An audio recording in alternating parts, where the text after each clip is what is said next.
Emergency में लोगों के अधिकार छीन लिए गए,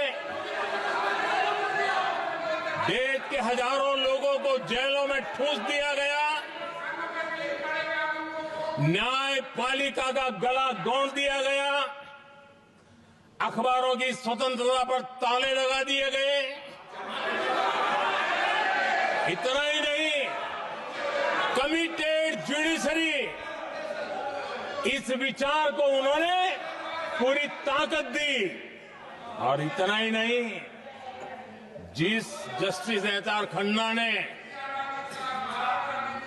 उनके चुनाव में उनको खिलाफ जो जजमेंट दिया था, वो इतना गुस्सा भरा था कि जब जस्टिस एचआर खन्ना, जो सीनियरिटी के आधार पर सुप्रीम कोर्ट के चीफ जस्टिस बनने थे, जिन्होंने संविधान के सम्मान करते हुए उस पीरियड से इंदिरा जी को सजा दी थी, उन्होंने मुख्य न्यायाधीश नहीं बनने दिया। ये संविधान और अलोकतांत्रिक प्रक्रिया रही।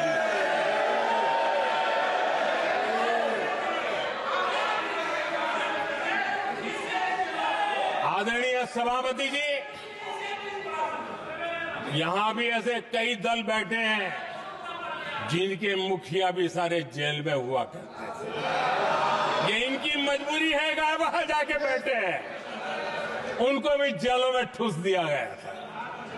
आदरणीय सभापति जी, देश पर जुल्म तांडव चल रहा था, निर्दोष लोगों को जेलों में ठूस दिया जाता था, लाठियां बरताई जाती थी, कई लोग जेलों में मौत के शरण हो गए थे, और एक निर्दयी सरकार संविधान को चूर चूर करती रही थी।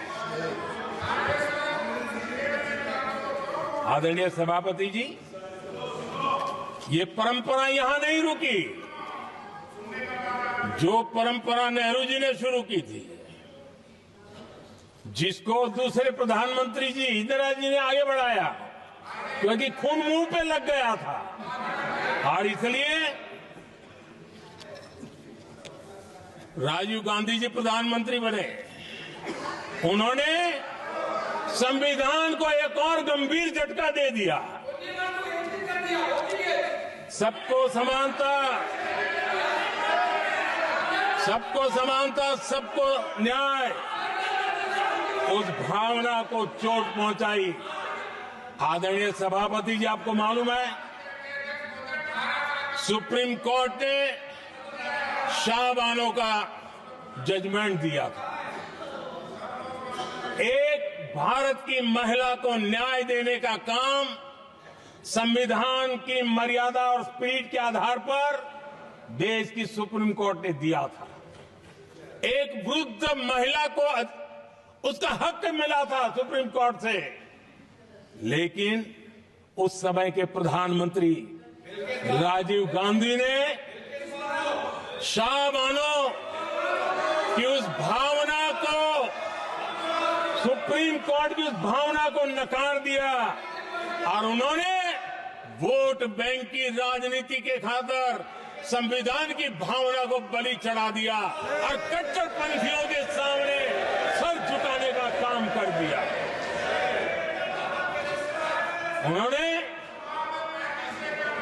न्याय के लिए तड़प रही एक वृद्ध महिला को साथ देने के बजाय उन्होंने कट्टरपंथियों का साथ दिया।